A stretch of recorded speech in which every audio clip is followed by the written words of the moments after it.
Hello everyone. My name is Mark and I am here in front of you to discuss about the global economy.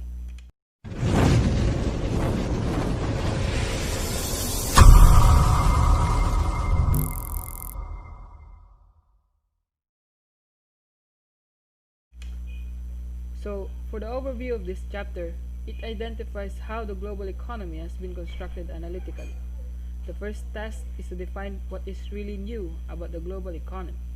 The increasingly seamless web of international production and trade networks that girdle the globe appears to be a distinctive feature of the last several decades, and it requires a new kind of organizational perspective that has been growing rapidly. The second section of this chapter takes a closer look at how and why production and trade have been reorganized in a global economy, in the contemporary era, and the complex network relationships that make up the global economy, specifically global commodity chains. The fourth section takes how a focus on global production networks allows us to understand the process of industrial upgrading. The fifth and concluding section of the chapter examines several of the emerging challenges and dilemmas for governance and development in the contemporary global economy.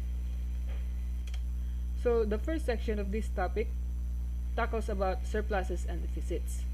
A good place to get a quick snapshot of global trade, according to Mann and Block, as well as net economic flows in and out of nation state, is by looking at a nation's trade surpluses and deficits. So, what is trade surpluses and trade deficits? A trade surplus occurs when the value of exported goods and services is higher than imports. This means that there is a net inflow of domestic currency from foreign markets. It is a positive measurement of a country's balance, trade, and it is the opposite of trade deficit. When focusing solely on trade effects, a trade surplus means there is a high demand for a country's goods in the global market, which pushes the price of those goods higher and leads to a direct strengthening of the domestic currency. China is a country who has the highest trade surplus.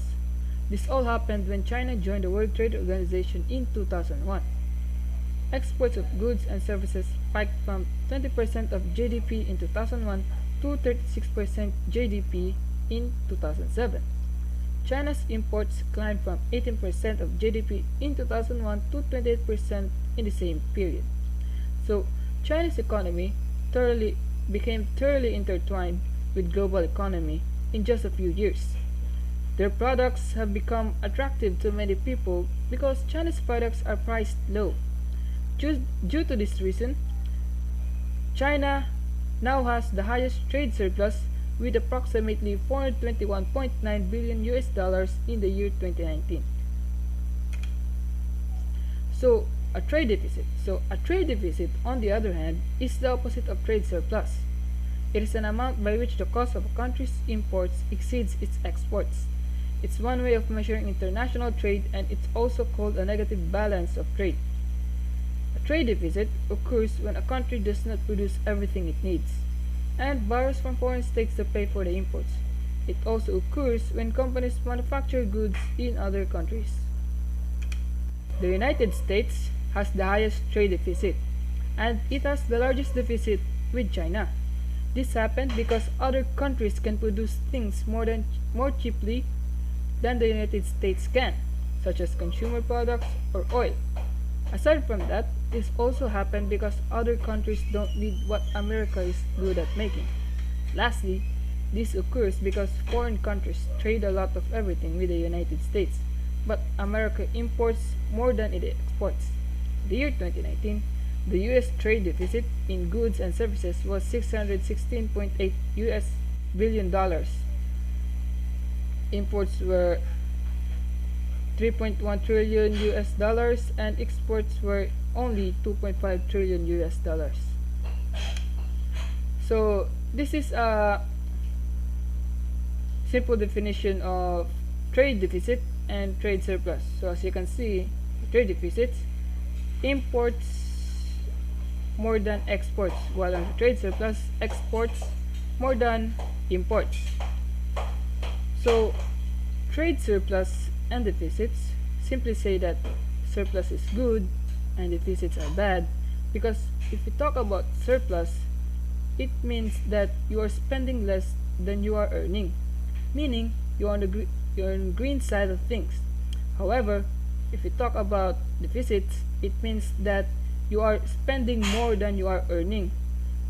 Therefore, you are in the red zone, and if not remedied as fast as possible, any businesses that is running under the red zone will become bankrupt or declare bankruptcy.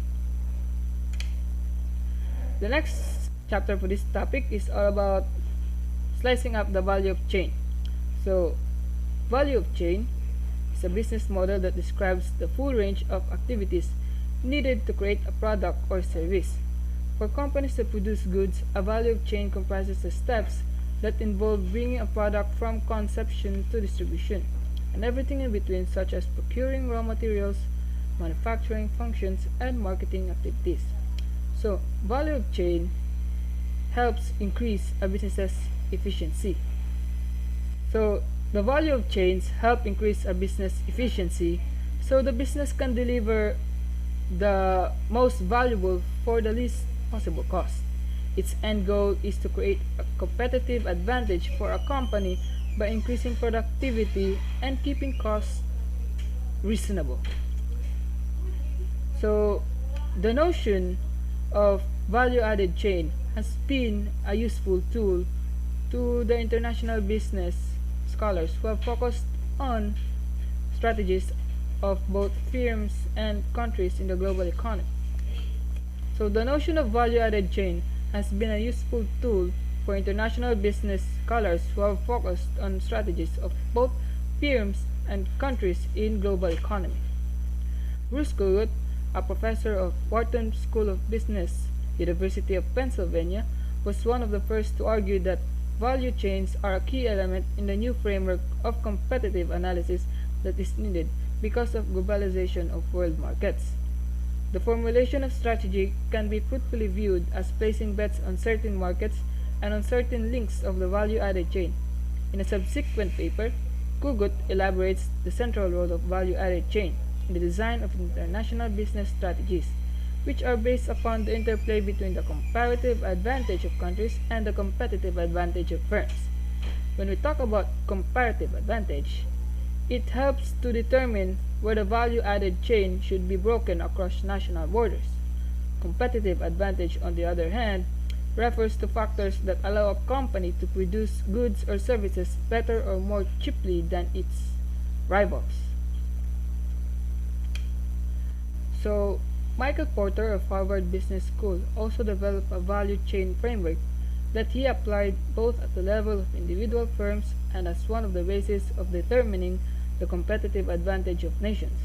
At the firm level, a value of chain refers to a collection of discrete activities performed to do business, such as physical creation of a product or service, its delivery and marketing to the buyer, and its support after sale. Porter breaks value of chain analysis into 5 primary activities. Then, he further breaks those down into 4 activities that help support primary activities. So this is Porter's value of chain. So these are the primary activities, which consist of inbound logistics, operation, outbound logistics, marketing and sales, and service. So the goal of these primary activities is to create value that exceed the cost of conducting that activity, therefore generating a higher profit.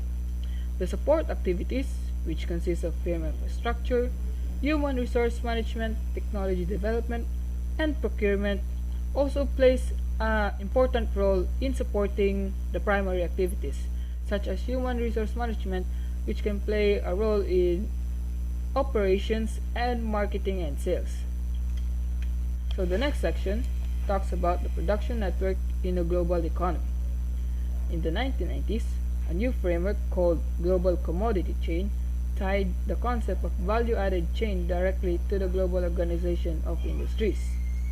This work was based on an insight into the growing importance of global buyers, mainly retailers and brand companies or manufacturers without factories, as key drivers in the formation of globally dispersed production and distribution networks. Graffiti, 1994, contrasted this buyer-driven chain to what he termed producer-driven chains. A variety of overlapping terms has been used to describe the complex network relationships that make up the global economy. Each of the contending concepts, however, has a particular emphasis that are important to recognize for chain analysis in the global economy. So, the first emphasis that is important to recognize chain analysis of global economy are supply chain. So, supply chain is a generic label for input-output structure of value-adding activities, beginning with raw materials and ending with the finished product international production network. Next is global commodity chains, which is an internationally integrated process of economic links between corporations and workers, whereby commodities are gathered, transformed into goods and services, and distributed to consumers across the world. And lastly, the global value chains, which emphasizes on the relative value of those economic activities that are required to bring a good or service from conception through the different phases of production, involving a combination of physical transformation and in the input of various producers, services delivered to final consumers, and final disposal after use. The next section for this topic is all about industrial upgrading and global production networks. This section will illustrate how the reorganization of international trade and production networks affects the capability of developing countries in different regions of the world to improve their positions in the value chains of diverse industries. Major changes in global business organizations during the last several decades of the 20th century have had a significant impact on upgrading possibilities of developing countries. Industrial upgrading refers to the process by which economic actors, nations, firms, and workers move from low value added to relatively high value added activities in global production networks. Different mixes of government policies, institutions, corporate strategies, technologies, and workers are associated with upgrading success. However, we can think about upgrading in a concrete way as linked to a series of economic growths associated with production and export activities, such as assembly, original equipment manufacturing or OEM, original brand name manufacturing or OBM, and original design manufacturing ODM. This sequence of economic growth involves an expanding set of capabilities that developing countries must attain in pursuing an upgrading trajectory in diverse industries. So the fifth section of this topic is about outsourcing. So, outsourcing means obtaining goods or service from an outside or foreign supplier, especially in place of an internal source. The company that outsources is called buyer, whereas the company that provides the service is known as the vendor. Outsourcing is defined as the act of obtaining semi-finished products, finished products or services from an outside company, if these activities were traditionally performed internally. It is the business practice of hiring a party outside a company to perform services and create goods that traditionally were performed in-house by the company's own employees and staff. It is a practice usually undertaken by companies as a cost-cutting measure. As such, it can affect a wide range of jobs ranging from customer support to manufacturing to the back office. So, core competencies. This concept was first introduced by Prahalad and Hamel in 1990 and used by many authors including Deckers. According to the authors, the core competencies can be defined as a collective knowledge of production systems concerned in particular knowledge of procedures and how to best integrate and optimize them. Core competencies, to be more simplified, one can say that the concept encapsulates the expertise of the company with regards to its strengths. That is to say, the activities that make the company rank ahead of the competition. Quinn and Hilmer's article give a more detailed definition of the core competencies concept. In their view, the core competencies are defined as follows. First, have a range of expertise that crosses traditional functions horizontally. Second, have the capacity to adapt changes in long-term demands of clients. Third, these core competencies must be limited in number as a matter of effective management. Fourth, dominate the competitors with regards to these skills. Fifth, being close to customers in order to be recognized as a leader. Finally, sixth, which is to be able to continue and even improve the domination of the competitors.